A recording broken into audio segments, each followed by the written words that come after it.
Fala pessoal, tudo bem com vocês? Estamos aqui de volta depois de algumas semanas para esse canal que foi feito para você que se interessa por saúde mental, que gosta de psiquiatria, seja você um estudante de medicina, um médico, um estudante ou profissional de outras áreas da saúde, um médico residente, ou mesmo apenas um curioso que quer entender um pouco mais sobre essa área tão fascinante que é a psiquiatria. Meu nome é Robson Gomes, eu sou médico residente de psiquiatria e agora você vai assistir a mais um episódio do canal Além da Superfície, Psiquiatria Explicada. E esse é o nosso primeiro vídeo de psicofarmacologia.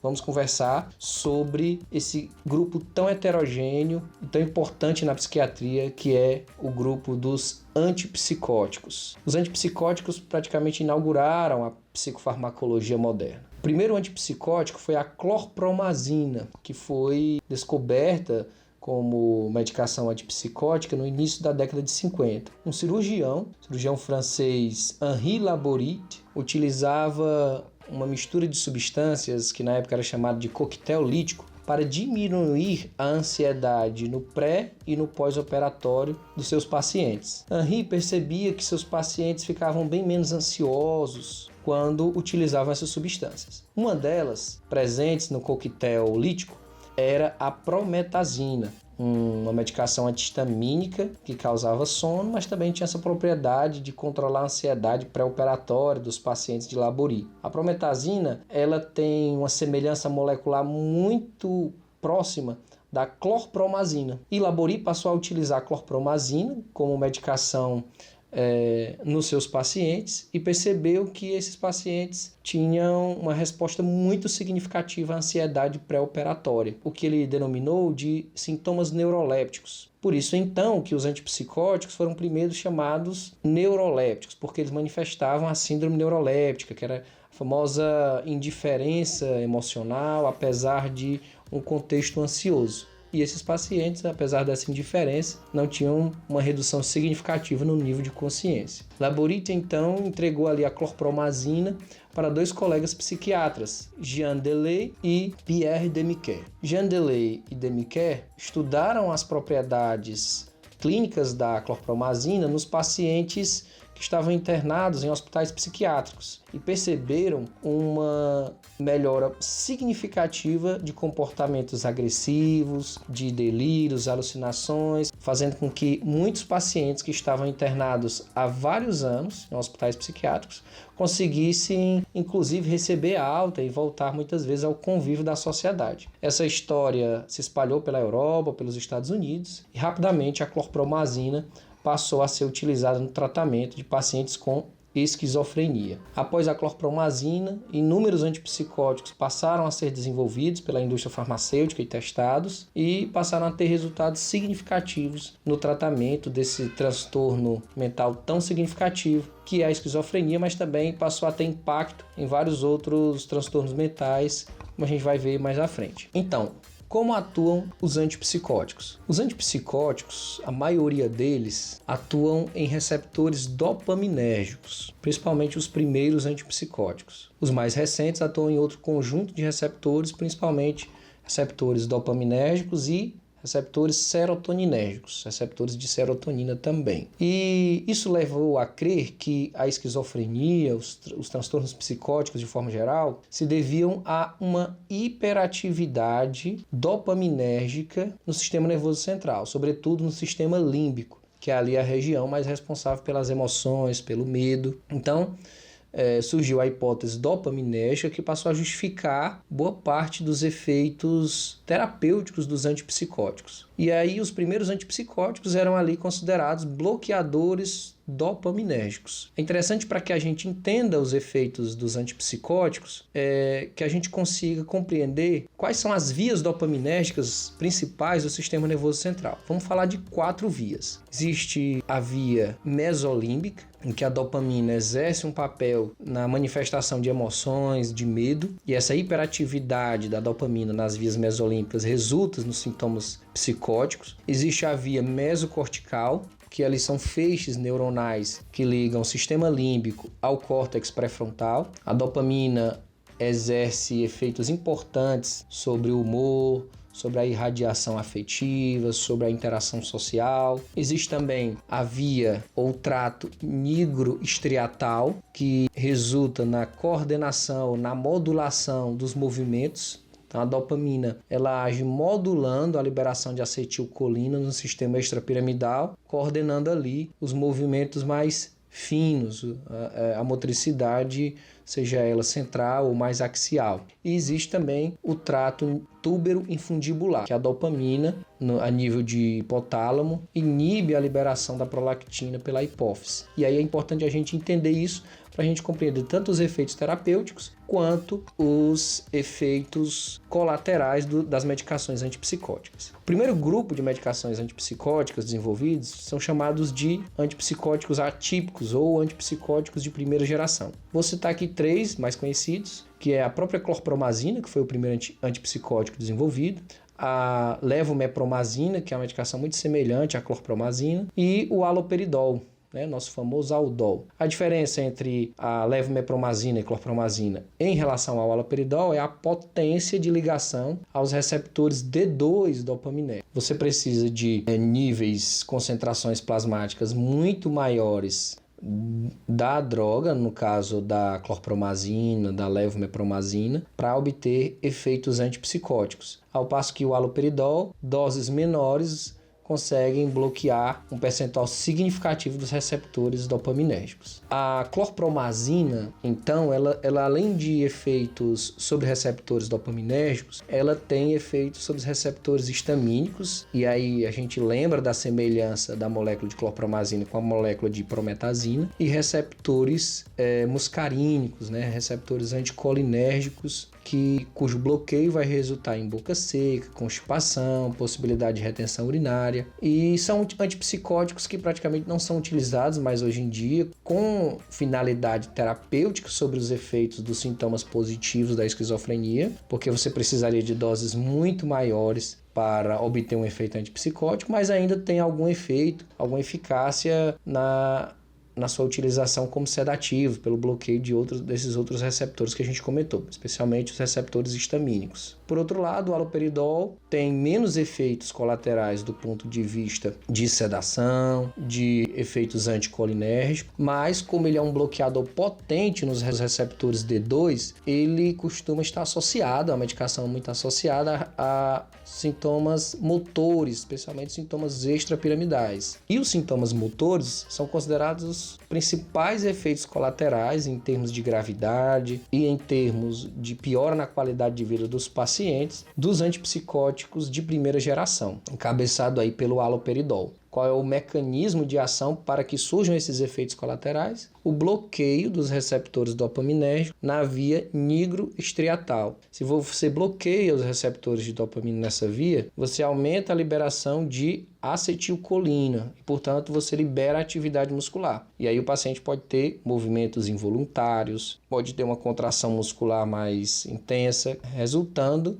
em efeitos colaterais motores. Mais recentemente surgiu o grupo de antipsicóticos chamados de antipsicóticos atípicos ou antipsicóticos de segunda geração. Eles têm a vantagem de ter menos efeitos colaterais motores, porque não tem uma potência de ligação tão intensa sobre os receptores D2 dopaminérgicos, então alguns deles chegam praticamente a não ter nenhum efeito motor associado, porém eles também têm alguma associação com sedação, porque bloqueiam receptores H1 de histamina, associação com efeitos anticolinérgicos, alguns deles, e outros bloqueiam receptores alfa-adrenérgicos, resultando em alguma instabilidade autonômica, como hipotensão postural, alterações da frequência cardíaca. Então, ao passo que os antipsicóticos atípicos têm menos efeitos motores agudos e crônicos, eles acumulam aí alguns outros efeitos colaterais. E um desses efeitos colaterais, que não é comum a gente encontrar nos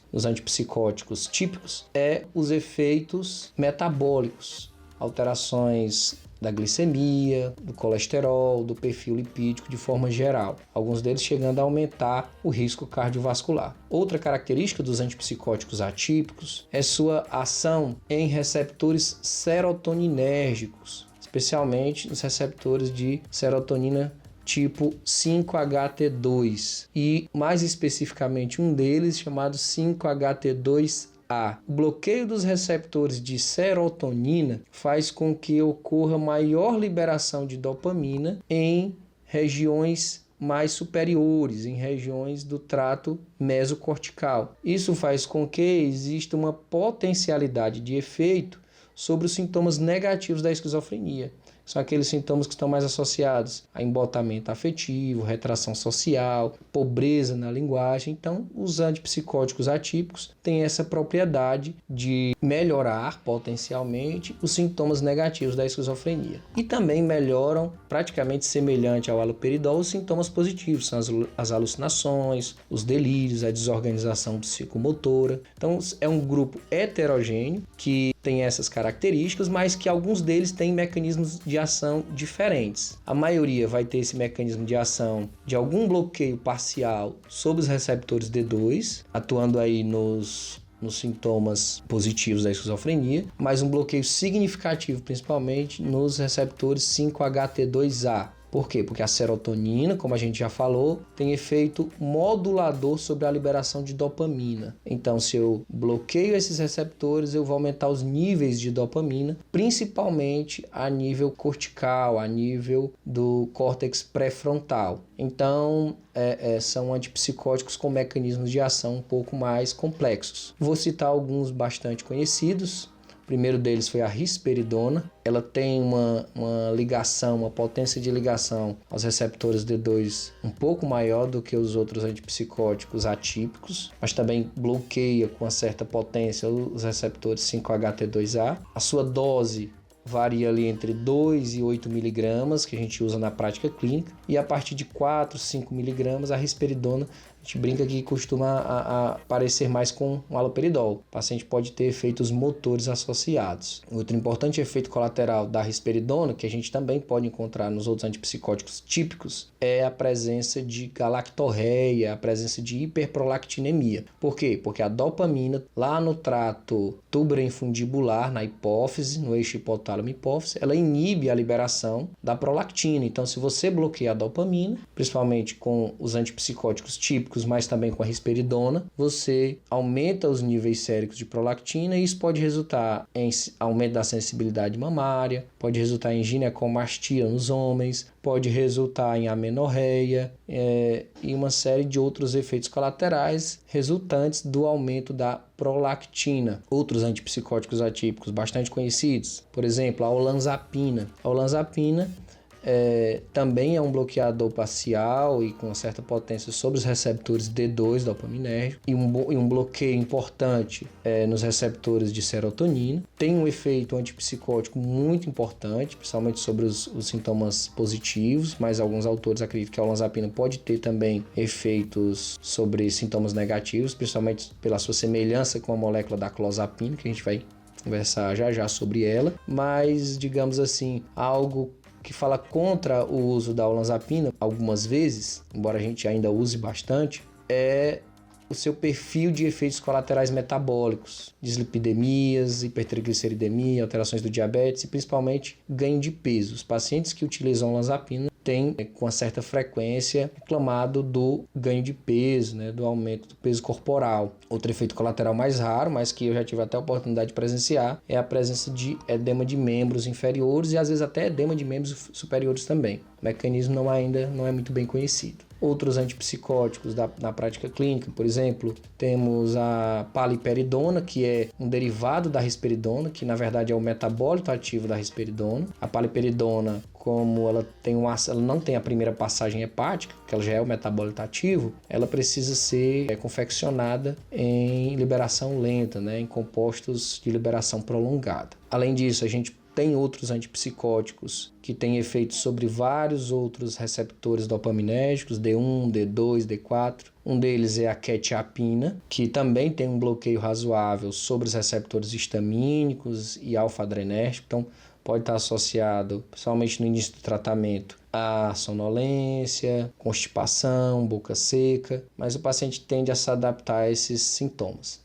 A gente tem também o aripiprazol, e o aripiprazol, assim como o brexpiprazol, eles são desse grupo de antipsicóticos atípicos, os primeiros a atuarem como moduladores dos receptores de dopamina, que são agonistas parciais, ou seja, eles ocupam os receptores dopaminérgicos D2 no sistema mesolímbico e mantém uma atividade basal menor desses receptores. Então, o paciente que tinha ali uma hiperatividade dopaminérgica, ele continua com a atividade dopaminérgica, mas uma atividade menor. Então, isso resulta em controle de sintomas positivos, em sintomas psicóticos, alucinações, delírios, mas não resulta praticamente nada em efeitos motores. Então, o aripiprazol e o brexpiprazol são duas medicações com perfil metabólico melhor do que, por exemplo, a olanzapina, a quetiapina, e tem esse efeito de praticamente não ter nenhum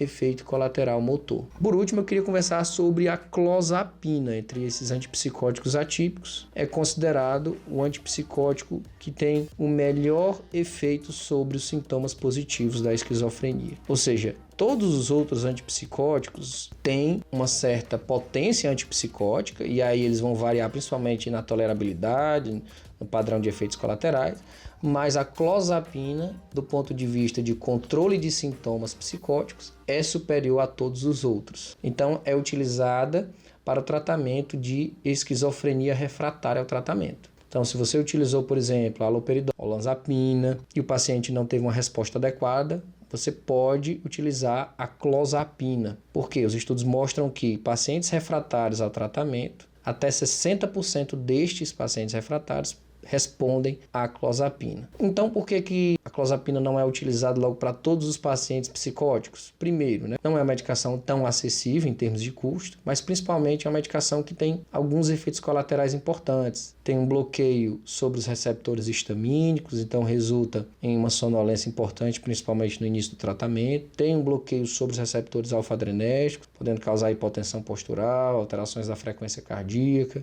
E existe um risco potencial, raro, de a granulocitose relacionada à clozapina. Ou seja, o paciente pode ter uma queda significativa nos níveis de neutrófilos e, associado a isso, o risco de uma infecção bacteriana grave. É importante a gente entender que esse risco é raro, mas ele existe. Está em torno aí de 4 a 5 casos para cada 1.000 pacientes. Inclusive, a clozapina foi desenvolvida na década de 70. Depois de terem identificado esses casos de agranulocitose, ela foi retirada do mercado. E, uma vez retirada do mercado, só voltou depois, na década de 80, década de 90, quando se estabeleceu um protocolo para a utilização da clozapina, especialmente nos casos mais refratários da esquizofrenia e monitorizando a contagem de leucócitos. Por exemplo, o protocolo que a gente usa muito aqui no Brasil, uma vez que a gente começa o uso de clozapina, a gente precisa lançar mão de hemogramas semanais, nas primeiras 18 semanas. Então, o paciente, teoricamente, tem que fazer 18 hemogramas. Depois disso, ele passa a fazer hemogramas mensais. Por quê? Porque depois de 18 semanas, os estudos mostraram que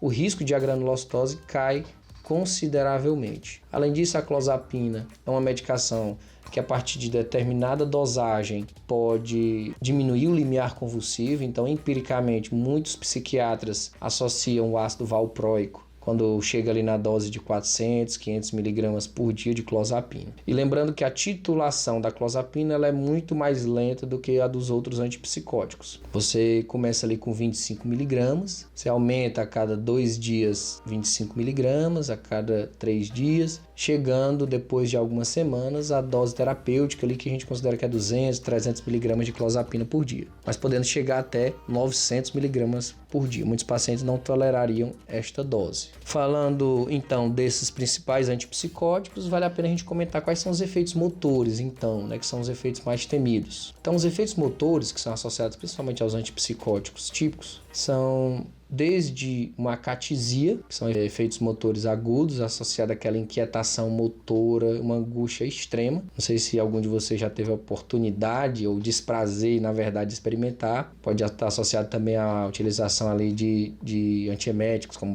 metoclopramida. Então, a acatisia é um efeito colateral relativamente comum. Outra possibilidade de efeito colateral são as distonias agudas, são contrações agudas de grupamentos musculares específicos, seja grupamentos da face, grupamentos musculares dos membros superiores, membros inferiores.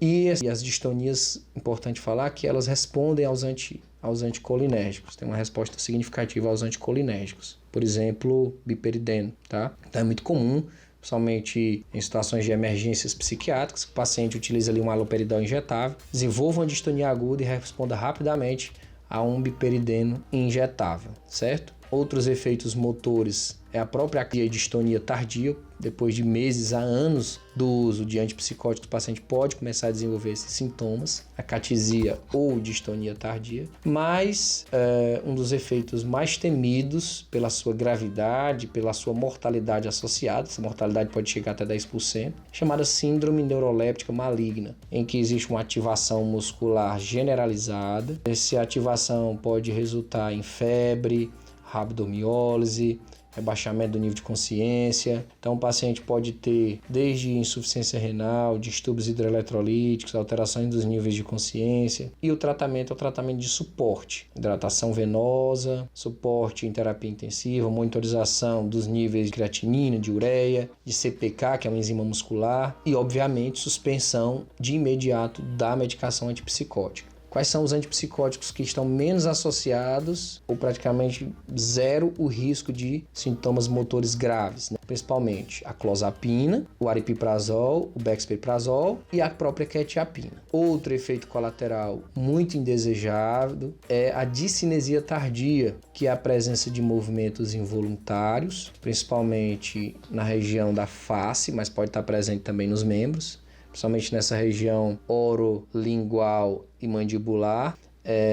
São movimentos involuntários, normalmente aparecem muito tardiamente e ele tem um efeito cumulativo, ou seja, quanto maiores as doses e quanto maior o tempo de exposição a antipsicóticos de primeira geração, maior o risco do paciente desenvolver discinesia tardia. Lembrando que a discinesia tardia, na grande maioria das vezes, é irreversível, não está associada ou não tem melhora com a suspensão do antipsicótico. A primeira conduta é trocar o antipsicótico pela clozapina, que não tem risco de discinesia tardia. Avaliar o paciente, podendo se utilizar de bloqueios de grupamentos musculares que estão ali se contraindo com mais frequência, como por exemplo com toxina botulínica, mas realmente é uma situação de manejo bastante complicado. A gente pode até fazer um vídeo só sobre a discinesia tardia, por exemplo também sobre a síndrome neuroléptica maligna, que são essas síndromes consideradas mais graves, né, e mais incapacitantes, associadas ao uso de antipsicóticos. Então é isso, quis aqui trazer um resumo sobre esse grupo tão importante de medicações para o tratamento de transtornos psicóticos, principalmente a esquizofrenia. Tem uma atuação melhor sobre os sintomas positivos, as alucinações, os delírios, e uma atuação discreta ou ausente, em alguns casos, nos sintomas negativos, que são os sintomas mais associados à disfuncionalidade que os pacientes com esquizofrenia tem, mas recentemente também são utilizados como tratamento adjuvante nos transtornos do humor, depressão, e como tratamento, às vezes, de primeira linha para episódios de mania do transtorno bipolar. Espero que tenham gostado. É um vídeo um pouquinho mais denso do ponto de vista técnico, mas fica aqui um resumo para vocês sempre que quiserem lembrar um pouquinho sobre os antipsicóticos. Então, se gostou, manda para o colega, compartilha, dá um like. Se não se inscreveu no canal, se inscreve, e você acabou de assistir a mais um episódio do canal Além da Superfície, Psiquiatria Explicada. Forte abraço a todos e até a próxima.